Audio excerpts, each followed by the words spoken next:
माता जी, सरकार से आपकी क्या अपेक्षा है किन्नर समाज के लिए? सरकार से हमारा बस एक ही निवेदन है कि किन्नर समाज को सम्मान दिलवाए और हमको हमारे समाज को कुछ नहीं चाहिए।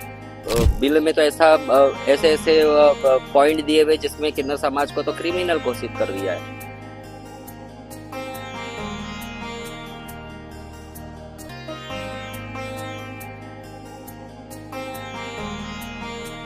माता जी, सबसे पहले हमारी चैनल में आपका स्वागत है। आप हमारे दर्शकों को आपके बारे में थोड़ा बताइए। जय श्री महाकाल, ओम नमो नारायण।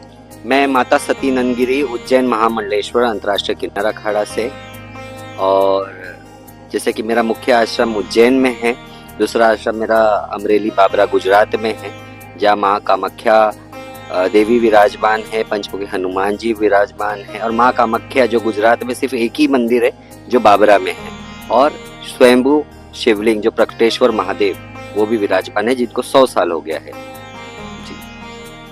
हमारा जो अखाड़ा है अंतर्राष्ट्रीय किन्नर अखाड़ा, और जो हमारी आचार्य महामंडलेश्वर है पूजनीय स्वामी डॉक्टर लक्ष्मी नारायण त्रिपाठी जी, हम सभी का एक ही उद्देश्य है कि किन्नर समाज की भलाई, धर्म की भलाई, किन्नर समाज को सम्मान मिले, इक्वालिटी मिले, और ज्यादा से ज्यादा जो धर्म से भटक गए हैं, जो हमारे सनातन धर्म से भटक गए हैं, उनको सही राह दिखाए।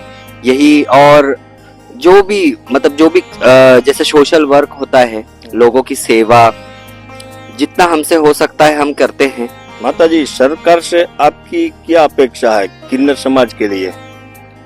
सरकार से हमारा बस एक ही निवेदन है कि किन्नर समाज को सम्मान दिलवाए, और हमको हमारे समाज को कुछ नहीं चाहिए, हमको पैसा कुछ नहीं चाहिए। हमारे लिए बस इतना करे कि हमको इक्वालिटी दे, जैसे कि पुरुष और महिलाओं के लिए है वैसे किन्नर समाज को भी इक्वालिटी दे, और किन्नर समाज के लिए सोचे, ताकि वो किन्नर समाज के लिए एजुकेशन सिस्टम में कुछ होना चाहिए, ताकि हमारा किन्नर समाज पढ़ लिख के आगे बढ़ के कुछ काम कर सके। और जैसे यही सब शिक्षा, रोजगार किन्नर समाज के लिए। हालांकि सरकार ने रोजगार और ये सब जो है ये 2015 के बाद हमारे समाज के लिए रखा था, मतलब कि सीटें रखी थी कि किन्नर समाज से अगर कोई है तो इनको जॉब दिया जाए, लेकिन जो सैलरी पैकेज होते हैं वो बहुत कम होते हैं। जैसे किन्नर समाज एक डेरे में रहता है, अगर कोई किन्नर समाज पढ़ लिख के आगे बढ़ना चाहता है तो वो डेरे में एक साथ इकट्ठे, किसी डेरे में 50, किसी में 100, किसी में 20, उसमें कुछ बुजुर्ग भी रहते हैं। अगर एक किन्नर उसमें पढ़ लिख के कमा रहा है तो जो बूढ़े बुजुर्ग जो बिस्तर पे पड़े हुए हैं, उनका दवा पानी, उनका खाना पीना भी तो चलाना है। तो अगर आप 5-6 हज़ार की सैलरी में एक किन्नर को जॉब दे रहे हैं, तो 5-6 हज़ार की सैलरी में किन्नर खुद के लिए खर्चा निकालेगा, या अपने जो परिवार, जो हमारा परिवार किन्नर समाज, जो बूढ़े बुजुर्ग है जो कुछ नहीं कर सकते। कई तो ऐसे हमारे घर में हैं जो छोटे छोटे बच्चे घर के बाहर छोड़ के जाते हैं, उनका पालन पोषण, उनकी शिक्षा, और जो बूढ़े जो बिस्तर पे हो गए हैं 70, 80, 90 साल पुराने, कोई अपाहिज है जो कोई कहीं जा नहीं सकते, कोई काम नहीं सकते, उनका भी पालन पोषण हमको ही करना है। तो ये 6,000, 7,000, 8,000 की सैलरी में कैसे होगा? तो हमारे किन्नर समाज के लिए सरकार को सोचना चाहिए, है ना। हाल ही में बिल पास हुआ था, जो कहीं ना कहीं सरकार ने सोचा कि किन्नर समाज के लिए अच्छा करेंगे, लेकिन वो किन्नर समाज के लिए अच्छा नहीं, एक बोल सकते किन्नर समाज के लिए श्राप के बराबर था। क्योंकि कहीं ना कहीं जो किन्नर समाज को एक समानता मोदी सरकार ने दिलाए थे, और अभी इतने सालों बाद एक 2026 में बिल पास होने के बाद वो कहीं ना कहीं वो सब कुछ पीछे छूट गया, वापस से हमको 12-15 साल पीछे कर दिया किन्नर समाज को। वापस से कहीं ना कहीं हमको एक बिल में तो ऐसे पॉइंट दिए हुए जिसमें किन्नर समाज को तो क्रिमिनल घोषित कर दिया है। तो ये चीज़ नहीं होना चाहिए। अगर सरकार को सोच रहे तो हमारे एजुकेशन के बारे में सोचे, हमारे रोजगार के बारे में सोचे, हमारे हेल्थ के बारे में सोचे। हाँ, और कुछ करना है तो जैसे अगर कोई मिसयूज करता है, जैसे सरकार का कहना है कि किन्नर समाज मतलब जो किन्नर समाज के लिए सरकार डिसाइड करती है उसका जो भी लाभ है वो दूसरा कोई जो फ्रॉड किन्नर होता है वो लेके चला जाता है। हम्म। तो इसके लिए एक सख्त कानून बनाए ना, ताकि ये सब चीज हो नहीं। क्योंकि जैसे अगर कोई महिला है, कोई पुरुष है, वो भी तो कई ऐसे स्कीम होते हैं जिसका वो मिसयूज करते हैं, तो उनके लिए भी कानून है। तो वैसा किन्नर समाज के लिए भी कानून बनाए, और हमारे हित में हमारे समाज से किसी को बुला के जो हमारे समाज के लिए बात करता है, जैसे हमारी स्वामी डॉक्टर लक्ष्मीनारायण त्रिपाठी जी है, उनको बुलाए। बड़े बड़े जो हमारे सोशल एक्टिविस्ट है जो काम करते किन्नर समाज के लिए, उनको बुला के सलाह मशवरा करे और बात करे और डिसाइड करे कि क्या करना है। तो सरकार से बस यही निवेदन है कि हमको माता जी, आप धार्मिक और सामाजिक में क्या योगदान दे रहे हो? जैसे कि सबसे पहला उद्देश्य तो मेरा यही है, धर्म का प्रचार, धर्म की ध्वजा को आगे ले जाना। और एक मेरा सबसे बड़ा उद्देश्य ये है कि लोगों में जागरूकता फैलाना पाखंड के खिलाफ। जो आजकल चल रहा है, कोई धन वर्षा करा रहा है, कोई नींबू उड़ा रहा है, कोई हाथ से अग्नि प्रकट कर रहा है, ये सब मैं भी जानती हूँ। ये सब साइंस होता है, ट्रिक होता है। तो ये सब चीज में ना पड़े। जैसे कि मैं आज के टाइम पे देख रही हूँ, जो परेशान है, जो कर्जे में डूबा हुआ है, वो इस पाखंड के लालच में आके और पैसे गवा के और कर्जे में डूब रहा है और परेशान हो रहा है। तो मैं ये जागरूक लोगों में फैलाना चाहती हूँ कि ये सब चीजों से बचे। एकमात्र सिर्फ भगवान है जिनके सामने आपको हाथ जोड़ना है, झोली फैलानी है, और वही है जिनके मर्जी के बिना एक पत्ता भी नहीं हिलता। और उनके सामने बस सच्चे भाव से आपको अपनी मनोकामना जाहिर करनी है। उनके सामने जो भी आपके जीवन में कष्ट है उसके लिए प्रार्थना करनी है, और भगवान ही एकमात्र है जो आपकी जीवन में खुशियां और दुख हर सकते हैं, खुशियां ला सकते हैं और आपका कल्याण कर सकते हैं। तो मेरा तो यही उद्देश्य है, और लोगों से यही प्रार्थना है, यही निवेदन है कि आप ज्यादा से ज्यादा पशु, जो बेजुबान जानवर है, उनकी सेवा करें, और ऐसे अपने कर्म ऐसे रखें कि जाने अनजाने में कोई भी जीव, और कोई भी, चाहे वो मनुष्य हो या कोई भी जीवित प्राणी हो, उसका मन और आत्मा ना दुखे। आज की युवा पीढ़ी के लिए आपका क्या संदेश है?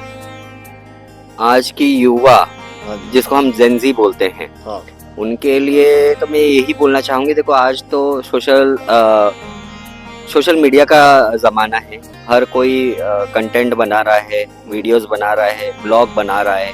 और अभी तो सरकार ने बिल पास करके कंटेंट क्रिएटर को, ऐसा सुनने में आया है, उनको प्रोफेशनल टैग दे दिया है कि इसको एक प्रोफेशन कहा जाएगा।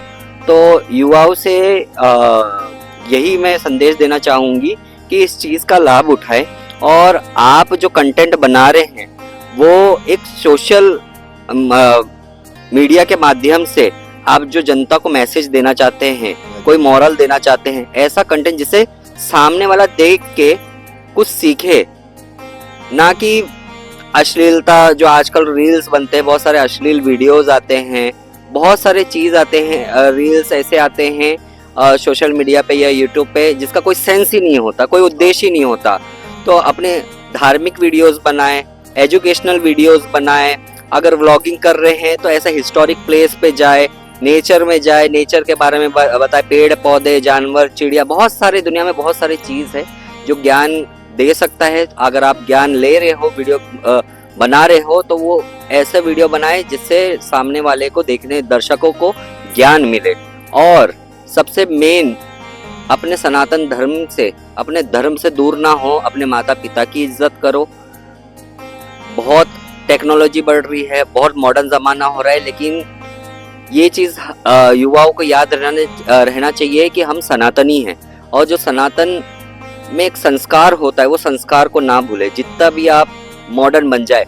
और युवाओं के साथ जो आज के माता पिता है, जो आज के जनरेशन है, उनके माता पिता को भी मैं यही संदेश देना चाहूंगी कि अपने बच्चों को सनातन धर्म की शिक्षा दे।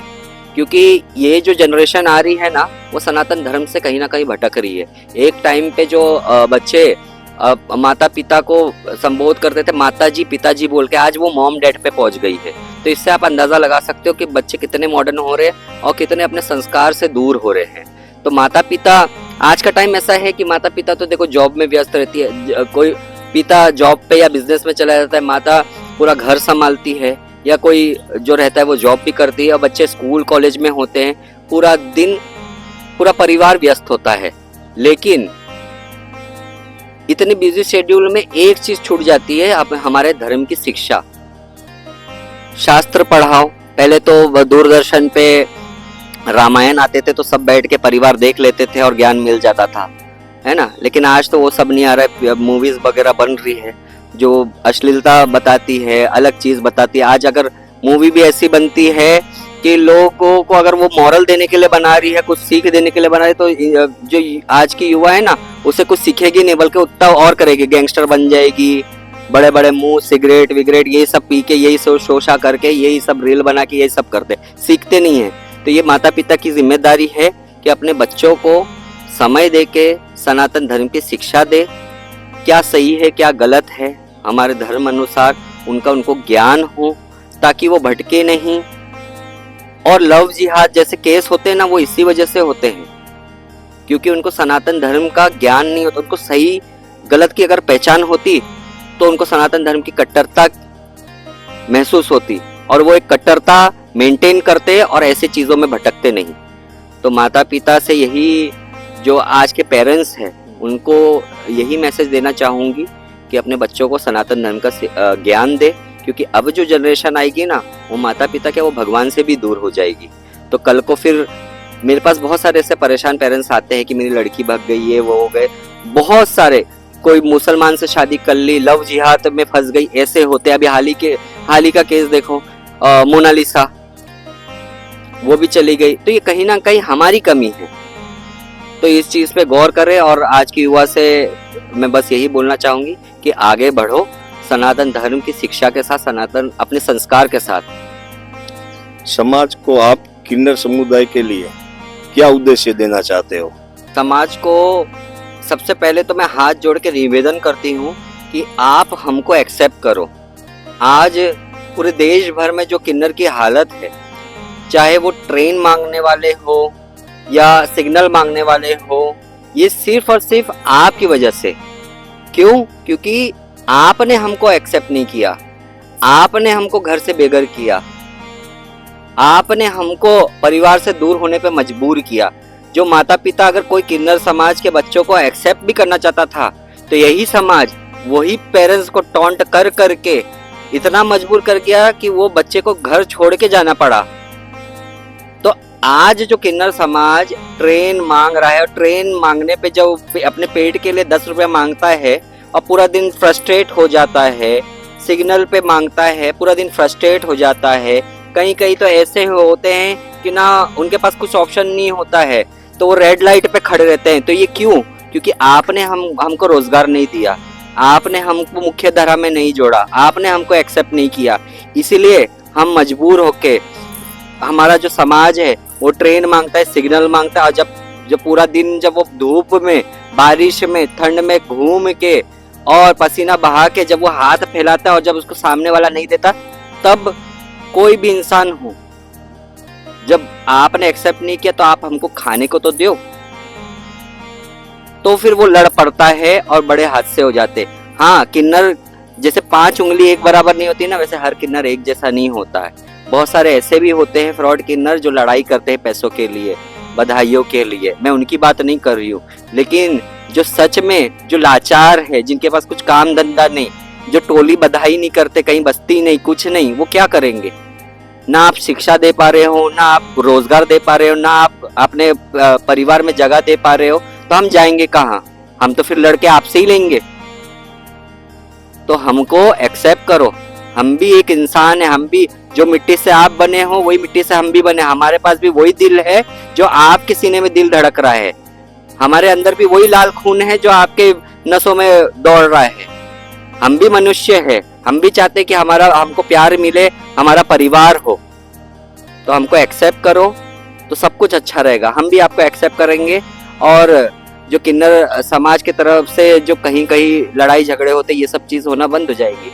आप हमको रोजगार दो ना, तो हम अच्छे से कमाएंगे, पढ़ेंगे, लिखेंगे और आगे बढ़ेंगे। बस यही रिक्वेस्ट करना चाहती हूँ समाज से कि हमको एक्सेप्ट करो, हमको आपके परिवार का हिस्सा समझो और हमको प्यार दो। बस हमको और कुछ नहीं चाहिए जीवन में, हम बस प्यार के भूखे हैं। प्यार मिला तो हमारा पेट भी भर जाता, और कुछ नहीं चाहिए।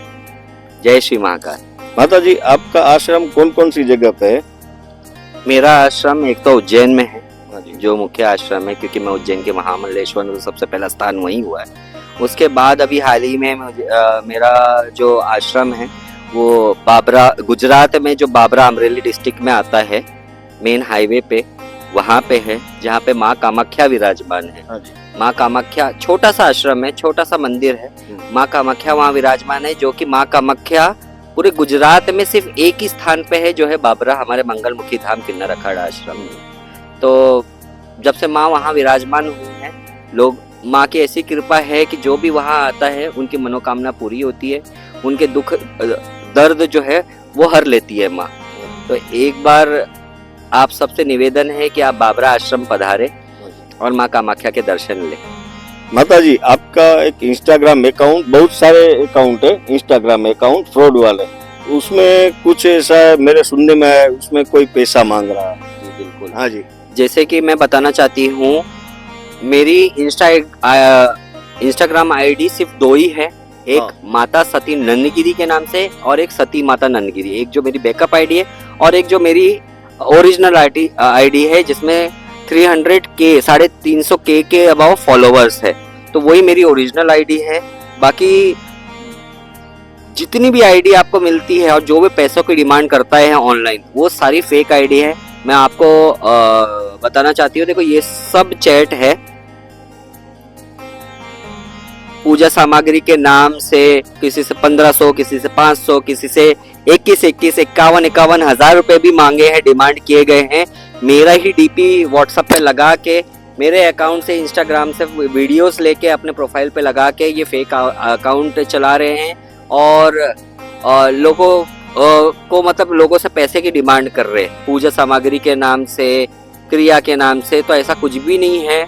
अगर आप ऐसे, देखो ये वीडियो के माध्यम से मैं आपको ये सतर्क करना चाहती हूँ कि ऐसे लोगों से बचे, ये फेक आईडी से बचे। जब तक आपको मैं वीडियो कॉल पे खुद सामने या आप सामने आके कोई बात नहीं करती हूँ, तो आप तब तक विश्वास नहीं करना किसी पे। अगर आपको कुछ कार्य करना है या कोई भी काम हो मुझसे या मेरे आश्रम से रिलेटेड, आप आए मेरे आश्रम से, फेस टू फेस बात करें और फिर डिसाइड करें।